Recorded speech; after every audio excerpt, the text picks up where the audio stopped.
Bonjour, vous écoutez Musique en mémoire et nous partons aujourd'hui encore à la recherche de Gabriel Fauré. Soyez les bienvenus.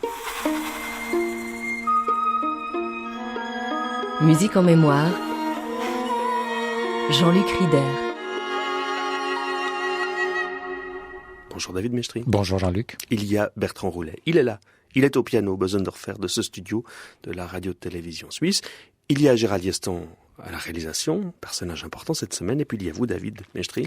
Oui, il y a aussi Pénélope qui attend depuis 20 ans le retour de son mari. Et mais c'est ça suscite l'impatience de nombreux prétendants, comme on va le voir à travers le seul opéra composé par Gabriel Fauré. C'est Pénélope, justement, dont Bertrand Roulet va nous montrer toutes les finesses.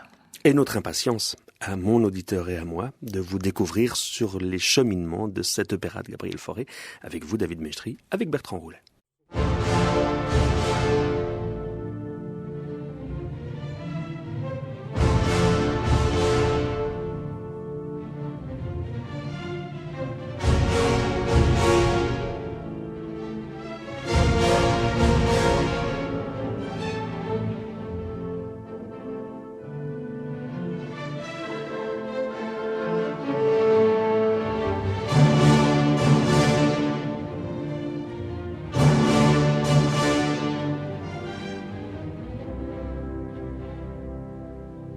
Toute la nuit, sans bruit, comme une ombre, j'ai rôdé dans le palais sombre.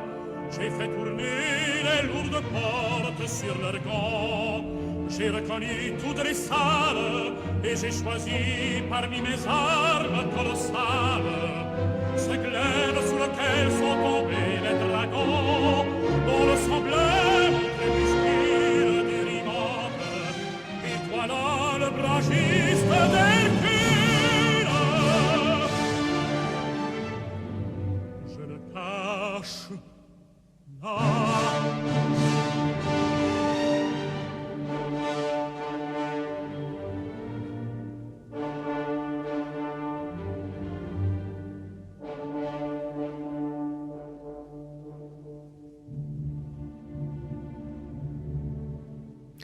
Le début du troisième acte de Pénélope de Gabriel Fauré. En introduction à vos propos, Bertrand Roulet, autour de cet opéra de Gabriel Fauré, dans une interprétation très puissante, celle de Ulysse André Turp ici, enregistrée en 1977 en Grande-Bretagne, à Cardiff, pays de Galles. Les Britanniques sont très amoureux de la musique de Gabriel Fauré souvent. C'est pas la version habituelle au disque que vous nous présentez ici, mais celle dirigée donc par David Lloyd Jones. Mais oui, j'avais trouvé ce disque peu connu qui était bradé dans un bac d'un magasin et à Berne. Ça date vraiment des calendes grecques. Et puis en réécoutant ça, j'ai trouvé que c'était plus vivant que l'enregistrement de Dutoit, qui est un peu l'enregistrement standard et connu pour cette œuvre. Et comme ça, on va avoir vraiment une vision qui me semble plus proche de les intentions du compositeur tout au long de cette exploration. Oui, une exploration qui va nous occuper ces prochains jours, donc à travers cet opéra de la maturité, encore une fois, de Gabriel Fauré. En introduction, entre guillemets, hier, on a parlé du Fauré des dernières années, un peu négligé par rapport aux compositeurs fauréens pour jeunes filles des débuts.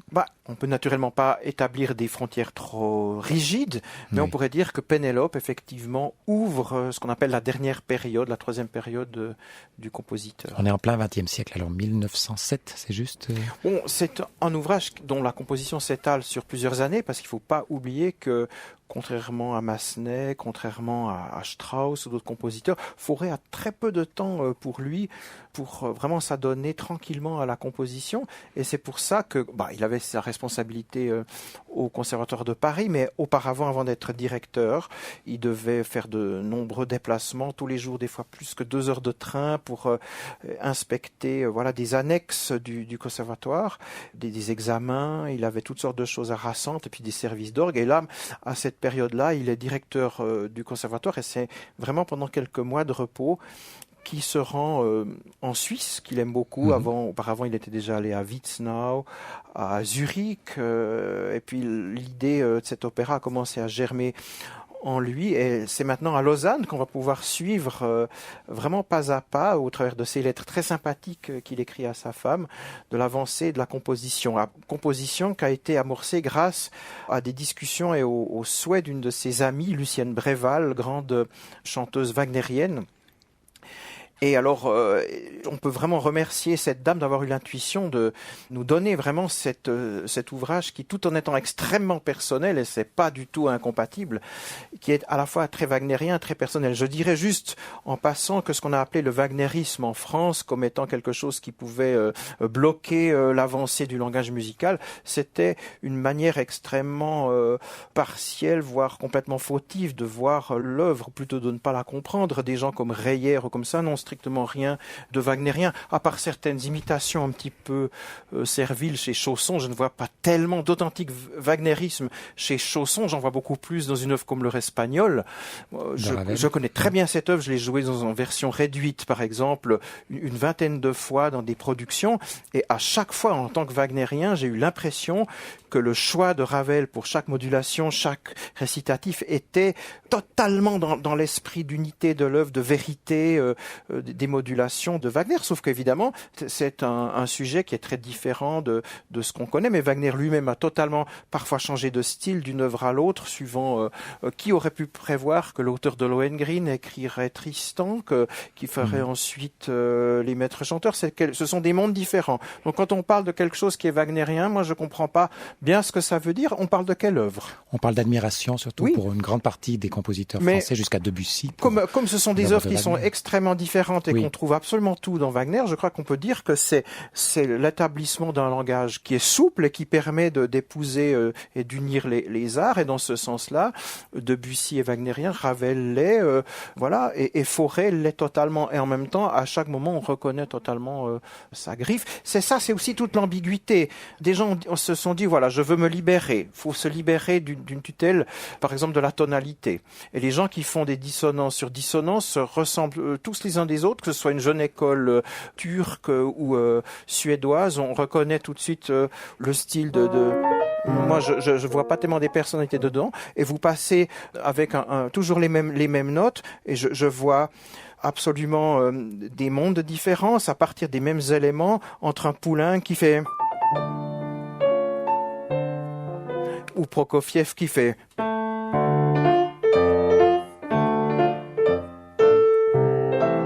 ou Strauss qui fait...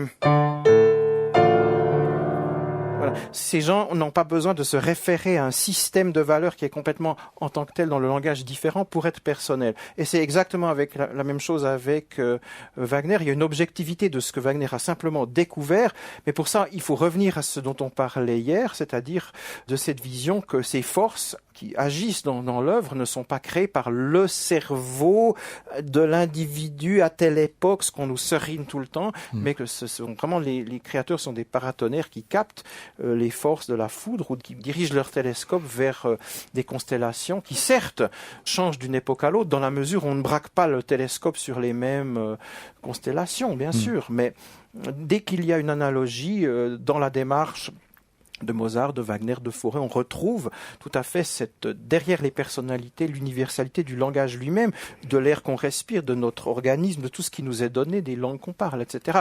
Oui, c'était très clair hier, Bertrand, dans l'extrait que vous avez choisi de Marcel Proust à propos de sa philosophie de l'art. Et on va rester avec Proust, puisque vous me glissez encore ce texte à propos d'anti-wagnérisme. Je n'avais à admirer le maître de Bayreuth aucun des scrupules de ceux à qui, comme à Nietzsche, le devoir dicte de fuir dans l'art comme dans la vie la beauté qui les tente, qui s'arrache à Tristan comme il renie Parsifal et par ascétisme spirituel de mortification en mortification parviennent en suivant le plus sanglant des chemins de croix à s'élever jusqu'à la pure connaissance et l'adoration parfaite du postillon de Longjumeau. Marcel Proust souvent évoqué donc cette semaine en parallèle à Gabriel Fauré et qui ici se moque effectivement de l'anti-wagnérisme primaire, on pourrait dire. Exactement, donc je pense qu'on sous-estime le rôle énorme que Wagner a joué tout au long de la vie de Fauré. Il faut s'imaginer par exemple que quand il entre en contact avec la comtesse Greffule, une des figures extrêmement importantes, grande mécène, et une dame avec des intuitions vraiment géniales, qui non seulement a aidé les arts, mais qui a subventionné Marie Curie. Enfin, c'est un personnage qu'on redécouvre. Fauré, pour lui faire découvrir Wagner, vient chez elle avec un petit orchestre et dirige lui-même Siegfried Idyll. Il se rend, dès qu'il a la possibilité, 5-6 fois à l'étranger pour réécouter le Ring. Il écrit dans des lettres, chaque fois que je réécoute ça, je me rends compte que je devrais beaucoup plus l'étudier, que je ne le connais pas assez. Et voilà, ce sont ce genre de phrases qu'on ne cite pas. Et donc, ce que je veux dire par là, avec cette longue introduction, c'est qu'il existe toute une tradition d'amateurs de musique française qui mettent un petit peu la bouche en cul de poule pour dire nous sommes dans quelque chose de raffiné, de quelque chose qui est différent. Nous n'avons plus besoin de Wagner, c'est un autre monde. Mais Proust lui-même et Fauré lui-même aurait absolument contredit cette tradition. Je pense à Yankelevitch et autres. Donc voilà, il y a vraiment une manière de féminiser, ou je ne sais pas, non, le terme est tout à fait impropre, mais de voir cette musique française comme opposée. Et là, on part faux aussi dans le style de l'interprétation. Et alors, dans Pénélope, puisque nous avons la partition devant nous, que vous allez nous la présenter, Bertrand Roulet, qu'est-ce qu'on trouve alors de wagnerien? Peut-être déjà le prélude? Je dirais ce qu'on trouve de wagnerien, c'est la vérité de l'expression, l'unité de l'œuvre, et le fait que ce que Proust a parfaitement compris quand il parle de Wagner dans la recherche, et comme Fauré le dit, quand il parle qu'il veut mettre en scène des personnages humains, et même si possible un peu plus qu'humains. Ce qu'on veut dire par là, c'est qu'on ne s'attache pas aux détails, à l'anecdote de la vie, de la personnalité, ce qui lui arrive, le pot de géranium qui lui tombe au coin de la figure, Ninetto qui perd le contact avec Ninetta parce qu'une lettre a été interposée, la méchante basse qui freine les ardeurs hormonales du ténor envers la soprano, les déclarations d'amour qui se veulent profondes et tragiques envers des gens, une jeune fille qu'on ne connaît pas et avec laquelle on est quand même censé passer toute sa vie. Toutes ces absurdités qui ne reposent pas sur grand-chose et que Wagner a complètement balayées pour nous parler de choses qui sont notre rapport avec l'inconscient, la recherche de l'âme, la recherche comment est-ce que la démocratie peut accoucher de la tyrannie. Malgré le filtre du mythe. Voilà, Wagner, donc tout ce qui se passe à travers le mythe. Et c'est à la fois humain et en même temps c'est plus au-delà de la personnalité du quotidien. Et Fauré, c'est ce qu'il a fait avec Pénélope, c'est très fort. Et d'ailleurs même quand il fait ce prélude, il fait tout à fait un prélude dans l'état d'esprit du prélude wagnérien, c'est-à-dire c'est pas un résumé de l'action, de ce qui se passe dans l'action, mais c'est un condensé des forces qui entrent en jeu dans l'action. Parce que l'ouverture, dans la compréhension ancienne du terme, ce sont des épisodes un peu contractés de ce qui se passe. Par exemple, Léonore II ou Léonore III, on entend tout d'un coup des trompettes lointaines qui racontent un petit peu l'histoire, et c'est presque l'opéra fait double emploi. Et l'ouverture devient plus tard le poème symphonique. Ce sont des poèmes symphoniques.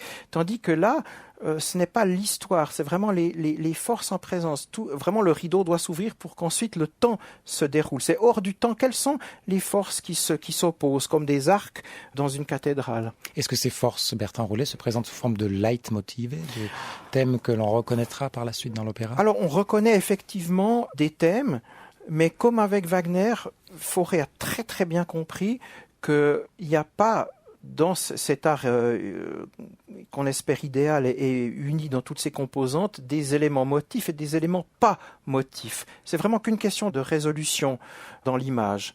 On va pouvoir s'apercevoir qu'on est dans une vision fluide des choses. Il n'y a pas des objets, il n'y a pas une musique qui serait piquetée de motifs comme on planterait des clous de girofle dans un gigot. Il y a quelque chose de continu, et puis on fait appel au langage musical. Et ce langage, au lieu d'être simplement, par exemple, un accord mineur, un certain rythme, il a déjà à la base un caractère mélodique. Et c'est ce qui forme des motifs. Mais à partir de ça, tout est unifié. Mais bon, c'est un petit peu dans le vide de dire ça tant qu'on n'a pas les exemples. Ce que je trouve maintenant captivant, c'est qu'on peut à la fois suivre cet ouvrage dans son détail, puisque j'ai ici toute la partition, et puis on a ces lettres qui sont touchantes du séjour de Fauré à Lausanne. Lausanne, 25 juillet 1907. Je ne m'installe qu'à présent 5 heures du soir. Cette chambre est fort bien située. Si je n'y ai la vue, pour le moment, que des nuages et de la pluie, suite d'un temps qui était très orageux hier et ce matin, je sais que lorsqu'il fera clair, la vue sera très belle. À part un ignoble phonographe qui assaisonne les repas, tout bon hôtel doit de la musique aujourd'hui à ses clients, la maison et la nourriture sont irréprochables. Ce matin, j'ai acheté un chapeau de paille. J'ai acheté aussi un cahier à copie, couverture de toile, et je vais copier immédiatement le texte de Pénélope. Ce sera un bon moyen de le bien connaître et, à l'usage, ce sera plus commode que les feuilles volantes de Fauchois. René Fauchois, le librettiste de Pénélope Bertrand Roulet. Puis vous me signalez aussi, à la date de la même semaine du 29 juillet 1907, ce mot, toujours dans la correspondance de Gabriel Fauré. J'ai travaillé comme un enragé aujourd'hui, mais je n'ai mis au net que 26 mesures. Enfin, c'est toujours ça. Chaleur horrible, mais temps superbe. À Lausanne, donc, en juillet 1907. Et il travaillait donc au prélude avec ce thème de Pénélope.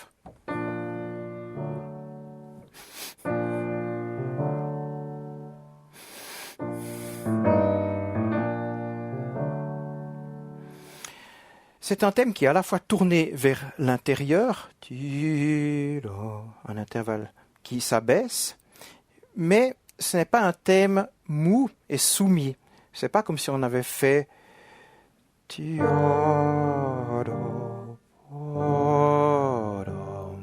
c'est à la fois, bien entendu, l'intervalle descend, mais l'harmonie est ascendante.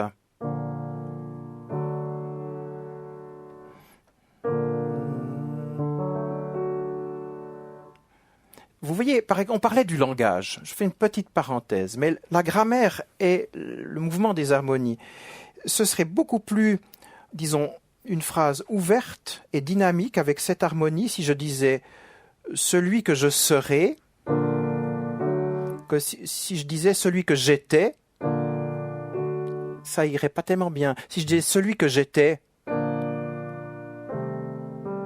c'est plus logique. Peut-être celui que je serai. Il y a plus une interrogation et celui que je serai.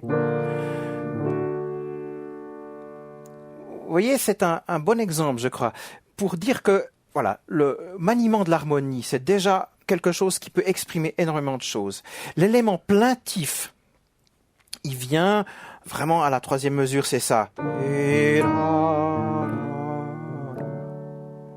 Mais on pourrait dégager vraiment cette carte comme un élément que l'oreille retient, peut-être comme un verbe ou quelque chose qui est plus agglomérant, que les éléments qui viennent ont peut-être une importance ou un poids qui est moindre, qui est peut-être plus à l'arrière-plan, peut-être plus comme quelque chose de secondaire par rapport à ce qui semble être vraiment le tronc de l'expression de la structure.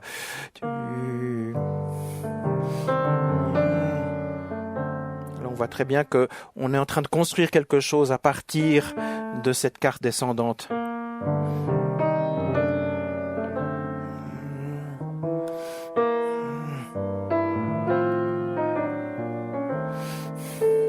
Donc voilà, on va entendre ces séquences qui s'interrogent, qui cherchent, qui développent toujours avec simplement cet orchestre à cordes très sobre, ce thème initial.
Le tout début de ce prélude de Pénélope avec le thème que vous nous montriez, Bertrand Roulet, de l'héroïne, avec cet orchestre à cordes qui est celui-ci dirigé par David Lloyd Jones à Cardiff en 1977, une version que vous nous faites découvrir.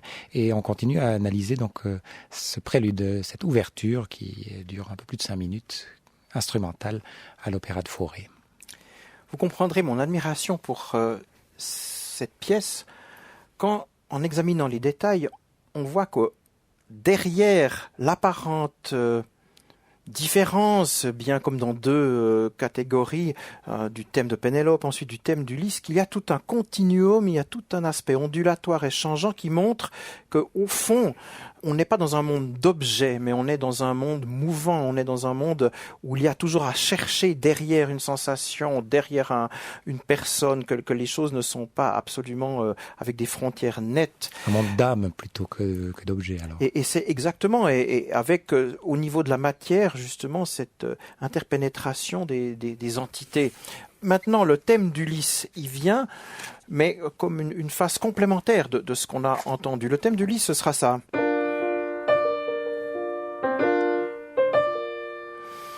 Je coupe peut-être un petit peu les cheveux en quatre, mais ce dessin, eh bien, on l'avait déjà en germe ici.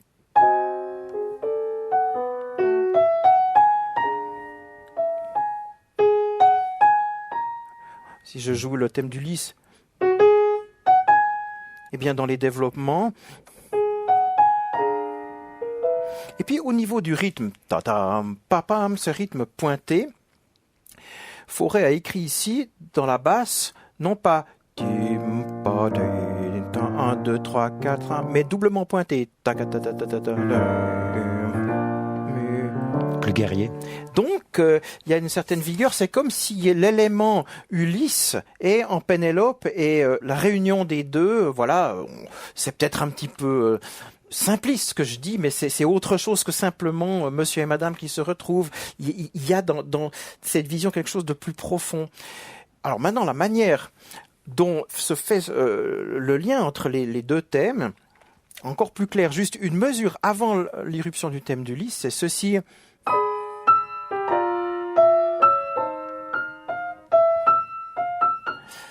Voilà pourquoi Fauré dit j'ai travaillé comme un enragé. Il a cherché vraiment il n'a pas simplement à coller un thème et puis à côté, boum, un autre thème.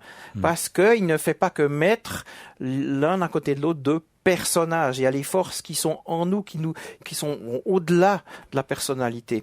La façon dont il fait apparaître le thème d'Ulysse a un caractère un peu tremblotant, comme sur un mirage. Ça, ce sont les cordes et...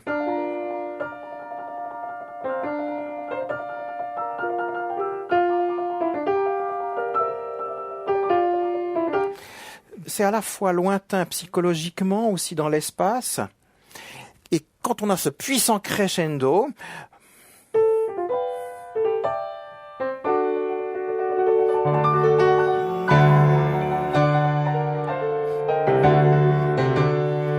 c'est très cinématographique, c'est comme un zoom. Et au début, on peut avoir l'impression que c'était l'idée de Pénélope, son souvenir, ce qui tremblote dans sa mémoire. Et puis là, maintenant, on a Ulysse lui-même, peut-être à 2000 km de là. Voilà. Donc tout ça est très puissant. L'harmonie, si on la détaille, et là, toujours ces changements qui sont rapides, mais qui donnent cette richesse dans l'écoute.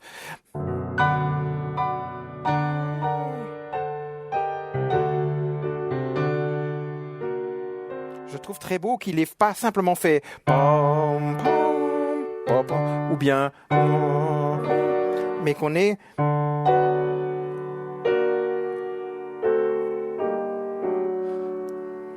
Oui, c'était très élaboré, plein de finesse, Bertrand. On l'écoute dans la version orchestrale.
La suite de ce prélude de Pénélope de Gabriel Fauré, avec donc ce thème d'Ulysse que vous nous avez montré, Bertrand Roulet. On continue l'analyse de ce prélude.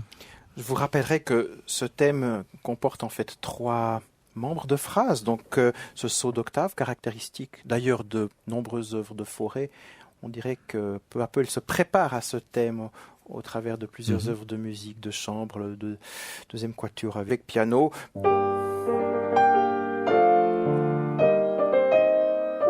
On pourrait multiplier les exemples. Alors donc, ce saut d'octave. Ensuite, cette figure avec des triolets.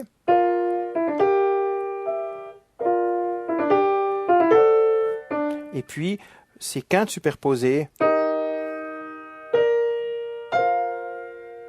Alors, ces quintes, on va les retrouver dans toutes sortes de situations au cours de l'opéra.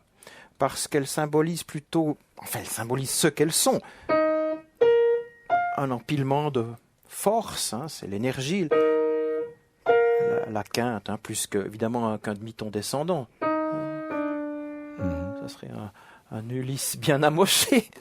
Alors voilà, maintenant on va dire que un grand commentateur comme Jean-Michel Nectou, qui est un des grands spécialistes de Fauré, qui a écrit des pages magnifiques là-dessus, il trouve que c'est beaucoup plus souple que le système du leitmotiv qu'il trouve un peu raide. Mais je suis désolé, avec tout le respect que je lui porte, c'est lui qui est un petit peu raide là dans son idée. C'est simplement que derrière les personnages, il y a une idée de force que la quinte représente d'une façon très naturelle, et il est naturel que Ulysse intègre prioritairement ces quintes, mais on va les retrouver, par exemple, quand Pénélope dit au prétendant, vous avilissez votre énergie par votre paresse ou votre bassesse, ces quintes qui soient, voilà, c'est une idée de force structurante à travers toute l'œuvre. Simplement, puisqu'on avait cette partie du thème ici, en regardant la partition dans l'extrait tout à l'heure, je m'aperçois qu'on n'entendait pas très bien le travail de polyphonie de Fauré. Je veux peut-être le jouer un tout petit peu lentement scolairement pour qu'on voit qu'il y a avant tout un travail sur la polyphonie très rigoureux dans les progressions harmoniques. C'est à la fois harmonique et polyphonique. Donc dans la basse,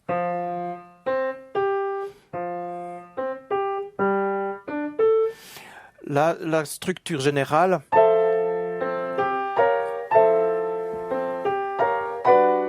et maintenant, avec les voix médianes, la polyphonie, que je vais ressortir un peu plus clairement.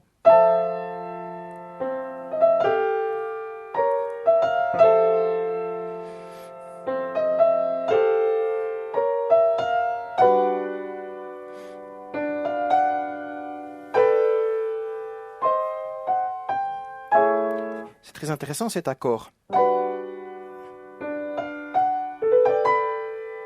Surprenant, oui.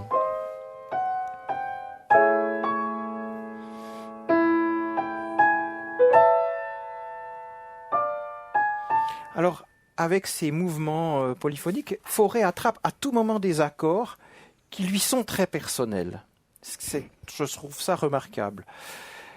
Et maintenant, quand il va développer tous ces thèmes ensemble, on va avoir comme un point de vue philosophique sur l'idée de l'épreuve, l'idée de la séparation que supportent les personnages, qui donne un caractère à la fois de forces contraires qui s'opposent, comme des arcs qui cherchent leur complétude, où il y a toujours ces quintes qu'on va très bien repérer, qui crée vraiment cette tension, mais il y a un caractère à la fois dans cet accroissement de tension, à la fois de douleur, mais en même temps d'une construction très logique, d'une logique inéluctable, où il y a à la fois de la souffrance, mais en même temps une idée de croissance, d'ennoblissement, comme si en même temps, voilà, dans la vie, on doit tous être à un moment donné un peu des Pénélope, on est en attente de quelque chose, il faut tenir bon, il y a une idée de patience, il y a une idée de modestie un peu dans cette œuvre.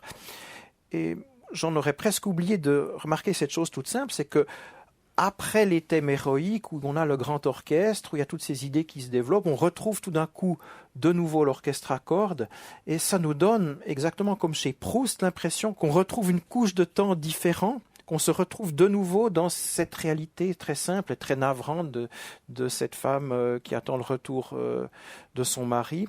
Depuis belle lurette. Alors on pourrait se dire rétrospectivement, voilà, tout ce qu'on a entendu, c'était dans l'esprit de Pénélope, et de nouveau on est à la fois dans l'espace et dans le temps, mais c'est quand même il y a un effet dramatique que je trouve très fort qui se fait naturellement. Voilà, je vous propose donc d'écouter la suite de ce prélude, donc pas ouverture, prélude.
Nouveau retour au présent avec le thème de Pénélope aux cordes.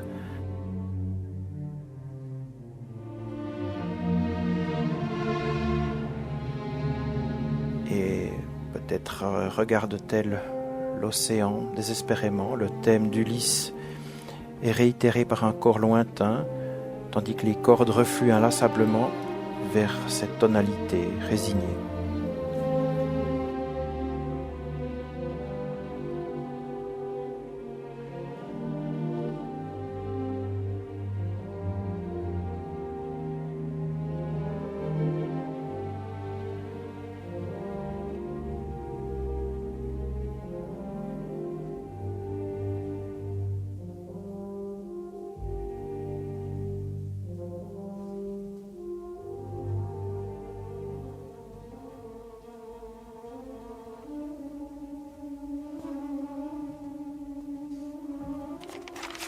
Lausanne, 2 août 1907. Ma muse est un peu plus lente. Il n'y a pas eu encore assez de tours de roue, mais cela se passe toujours ainsi au départ et j'espère que l'accélération définitive ne tardera pas à se manifester. 4 août 1907. La chaleur depuis avant-hier est devenue formidable. Hier, j'ai travaillé avec les fenêtres et les volets clos à la lueur du corridor au nord sur lequel j'avais ouvert ma porte. J'étais en pleine composition du prélude. Mais comme j'ai rencontré le mur fatal, celui qui ne manque jamais de se dresser, je ne me suis pas entêté plus longtemps et j'ai entamé la scène des suivantes, celles qui filent et font mollement tourner leurs rouets. Comme il fait très chaud chez elles et qu'il fait très chaud chez moi, ça s'arrange. Pendant ce temps, la suite du prélude se triturera dans mon cerveau. 6 août 1907. J'ai vécu hier en gilet de flanelle et en caleçon. J'étais sorti le matin de 8h à 10h, puis dès que j'ai été rentré, sauf l'heure du déjeuner, j'ai travaillé beaucoup et avancé un peu avec mes donzelles, les fileuses flâneuses. C'est étonnant ce qu'il faut travailler pour dépeindre des gens qui ne travaillent pas ou peu. Je crois que tout cela marche assez bien, mais comme toujours, je n'en suis pas absolument sûr. Cette correspondance précieuse de Gabriel Fauré au moment où il compose ce que nous venons d'entendre, Bertrand Rollet, donc au début de sa Pénélope. C'est absolument subtil ce qu'il a fait effectivement pour dépeindre cette scène, parce que d'abord on a vraiment ce climat de soleil méridional, mais qui est filtré puisque c'est un palais qui est sombre. On peut imaginer que dehors il fait très chaud. Pour bien comprendre techniquement ce qu'il réalise, il faut connaître déjà le thème des prétendants.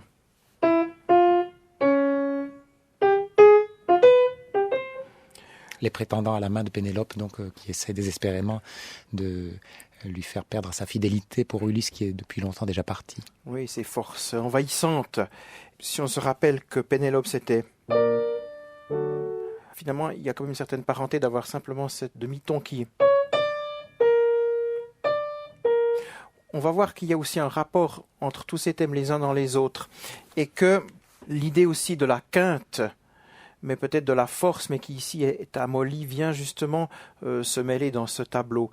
Je dirais que c'est un flou qui est travaillé précisément, un oxymore, mais il y a dans le rythme 1, 2, 3, 1, 2, 3, 4, 1, 2, 3, 4, ta, ta, ta, ta, ta, ta, ta, ta, ta. Et ce dessin-là va devenir ensuite les prétendants. Ou bien... en rapport aussi avec Pénélope. Donc vous voyez cette idée de continuum dont je parlais. Continuum qui existe exactement de la même façon chez Wagner. Puisque quand vous avez un thème qui fait ça provient de quelque chose, ça c'est aussi l'accélération de quelque chose, ça c'est encore si on commence à tout analyser, tout est en rapport avec tout, et il n'y a plus justement cette possibilité de catégoriser. Alors si je joue maintenant lentement, c'est plutôt arrangeant parce que c'est difficile à lire et c'est pas fait pour le piano, mais simplement la figure des fileuses qui est vraiment, comme Fauré le dit, originale, ça ressemble à aucune autre scène analogue. C'est vraiment... C'est original, Bertrand Rollet, mais en même temps, on reconnaît tout de suite un bruit de rouet, comme il y en a beaucoup dans des scènes de l'histoire de la musique précédemment. Oui, mais alors là, ce qu'il accumule comme idée, c'est vraiment le fait que ça va nous préparer justement à... On pourrait dire que les prétendants, il y a quelque chose dans l'esprit de ces servantes qui est semblable. Vous voyez, il y a ces éléments qui vont au-delà de la catégorisation possible du personnage. Et puis le fait que dans le rythme,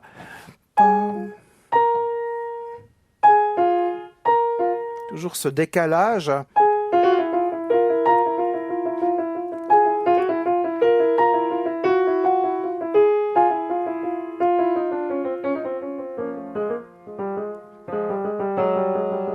Ça, c'est typique du Fauré de la dernière période. C'est que il y a vraiment de fortes dissonances qui, évidemment, s'expliquent quelques temps après. On glisse vraiment harmoniquement tout le temps d'une harmonie à l'autre. Ici, maintenant, on va juste regarder peut-être juste ces deux lignes ici pour voir comment est-ce qu'il arrive à insérer cette idée des quintes, puisqu'on l'avait de manière ascendante dans le thème d'Ulysse.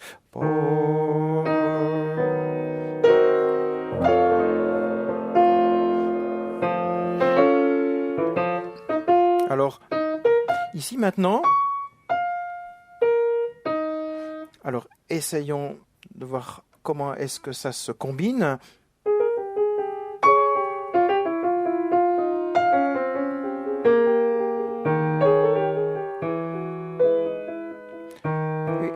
Donc vous voyez, c'est tellement subtil parce que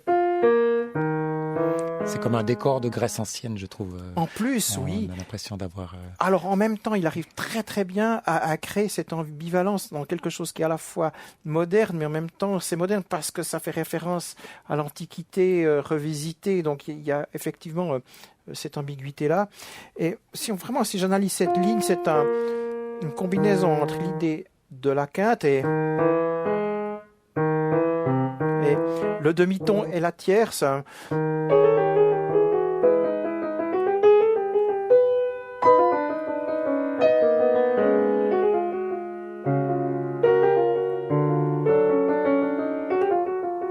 Je pense que le charme très particulier de cette musique, si on y est sensible, vient du fait que les harmonies, avec ces traits rapides, ça passe trop vite pour qu'on puisse analyser, bien comprendre ce qu'il y a. Mais on perçoit qu'il y a quelque chose qui est rapide, mais que c'est pas juste de la glissade, que c'est pas quelque chose qui est juste du remplissage. Fauré déteste le remplissage. Beaucoup de subtilité, hein, c'est un peu une marque de fabrique aussi. Je pourrais juste pointer sur un dernier exemple pour voir ce phénomène. C'est avec ces ondulations.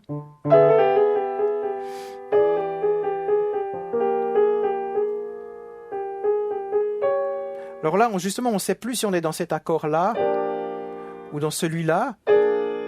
Est-ce qu'on va plutôt flirter avec cette tonalité ou bien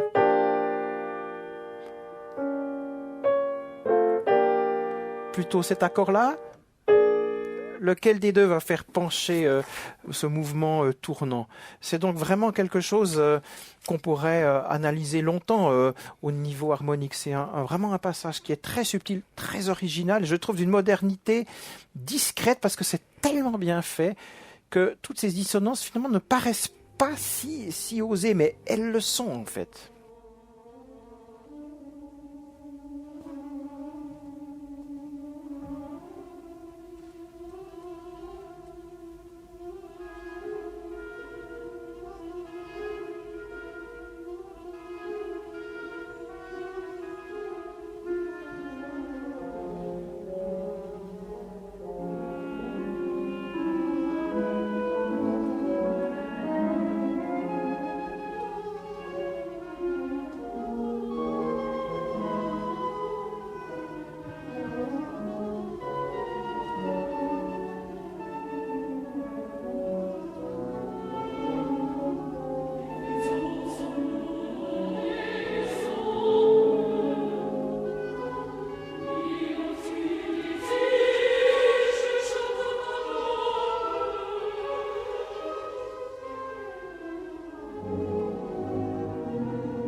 Avec le chœur et cet orchestre gallois dirigé par David Lloyd Jones, ce début de Pénélope, le chœur des servantes, est toujours le journal pratiquement de la composition de cette œuvre par Gabriel Fauré à Lausanne, 12 août 1907. Je m'excuse 1000 fois de ne pas t'avoir écrit hier. Je n'ai quitté mon travail qu'à 6 heures, c'est-à-dire après l'heure ultime du courrier. Il écrit ses lettres à sa femme. Ces demoiselles fileuses m'auront donné beaucoup de mal. En voici la raison. Dès que le rideau se lèvera, que verra-t-on ? Des femmes qui fileront dans une vaste salle abritée contre le soleil que l'on sent devoir être très ardent au dehors. Les unes font nonchalamment tourner leur rouet, les autres s'étirent et bâillent, et toutes racontent que leur métier de servante est bien dur pour des filles dont la beauté prit le corps pour asile. Ce n'est donc pas ce qu'elles disent qui importe, c'est l'atmosphère, c'est leur mollesse dans leur action mêlée de rêverie. Par conséquent, c'est la symphonie qui doit commenter tout cela et leurs paroles doivent intervenir, doivent se placer sur un mouvement musical ininterrompu. Et comme ce sacré poète de René Fauchois, le librettiste, m'a donné là des vers de 12 pieds qui, en musique, prennent une place énorme, tu peux juger de la difficulté. D'autant que des rouets et des fileuses, on en a tant fait qu'il fallait d'abord trouver du nouveau. J'espère que ça y est. Quant au texte, mes donzelles ont déjà chanté 2 strophes sur 3, et je suis convaincu que dans la suite, d'autres scènes plus importantes me donneront beaucoup moins de peine. Et au surlendemain, au 14 août 1907, Gabriel Fauré écrit encore « J'ai fini les 3 strophes. J'en suis à l'éclat de rire des prétendants qui interrompent le bavardage. L'action va commencer. Je suis satisfait dans la mesure de mes moyens de satisfaction. Mais je ne travaillerai pas cet après-midi et vais aller flâner en bateau jusqu'à Vevey. Encore bonne fête. » Ce thème heurté des prétendants, oui, Bertrand Roulet, le voici.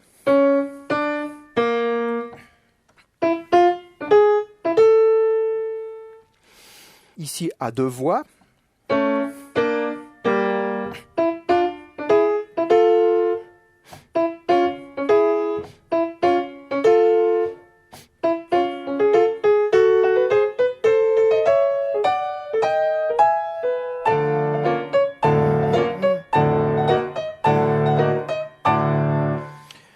Sans trop entrer dans les détails, parce que je pense qu'on va vraiment entrer dans l'action demain, je pourrais juste signaler, rien qu'avec 2 voix, toute l'ambiguïté et la recherche harmonique que Fauré arrive à faire.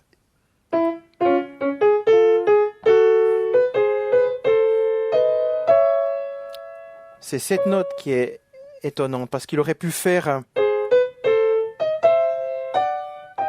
Mais en faisant... on a l'impression qu'il fait... et pas simplement... si je fais la progression harmonique peut-être plus banale, et la version Fauré,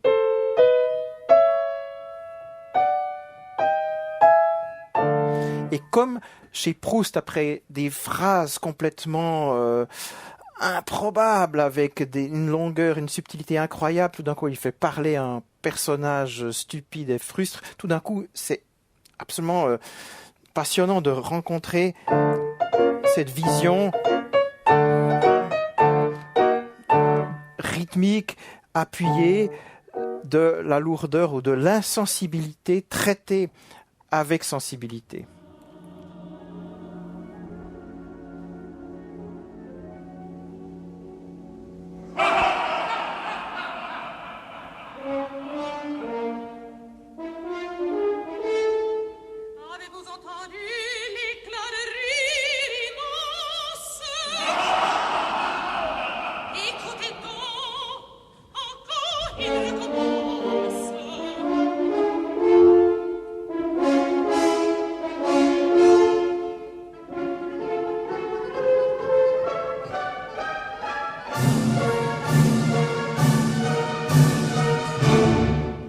J'ai trouvé, pour représenter les prétendants, un thème que j'essaye, car il ne me satisfait pas encore complètement. Je le trouve un peu wagnérien. Il est vrai que ce diable d'homme semble avoir épuisé toutes les formules. J'ai cherché quelque chose qui donne l'impression de brutalité et de complet contentement de soi-même. Et quand je dis que j'essaye ce thème, voici en quoi cela consiste. Je cherche toutes les combinaisons auxquelles je pourrais plier ce thème suivant les circonstances. Exemple, une des servantes dit en parlant de l'un des prétendants « Antinoüs est beau ». Il faut alors que mon thème puisse faire la roue comme un paon.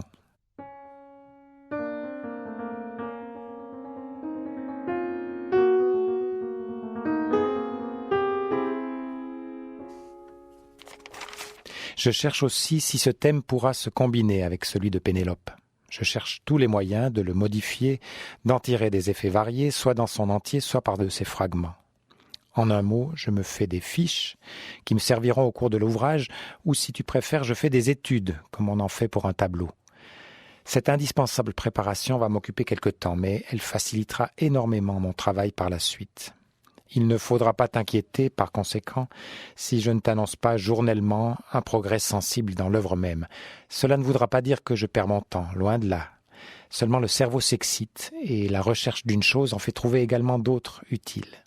Je voudrais être très clair, et je crains de n'y pas assez réussir. Gabriel Fauré. À la place de Pénélope, je sortirai du noir chagrin qui l'enveloppe, et plutôt que d'avoir mes biens à peindre à l'un des prétendants, je donnerai ma main. C'est notre reine, depuis tant de jours qu'elle est absent, j'aurais séché mes mains et consolé ma peine en choisissant. C'est mon secret. Pourquoi l'est-il?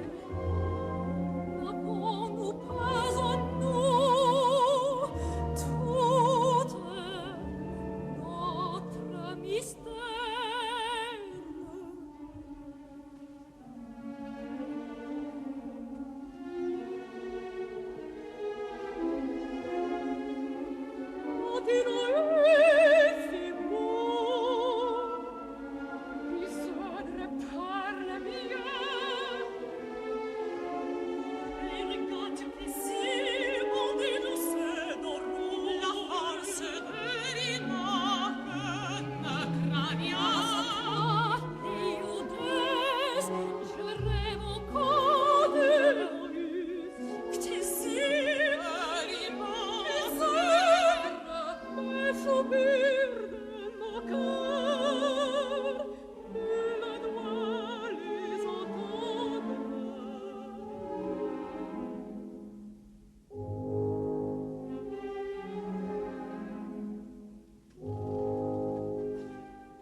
Les dieux qu'elle vienne ici, ils nous chasseront sans souci.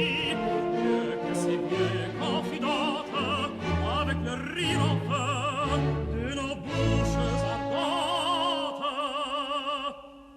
La reine nous prescrit, Seigneur, l'ordre formel de ne franchir ce seuil qu'à son appel.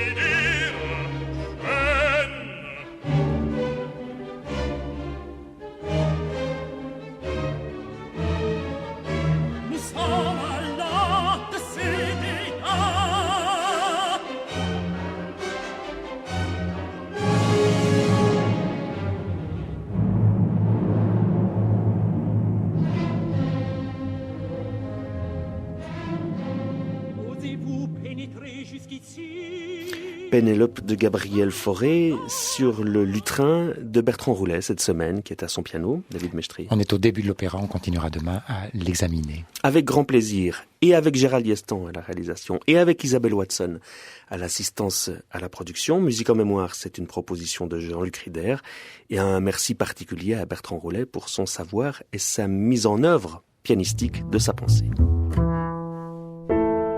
Vous écoutez Espace 2, il est 11h.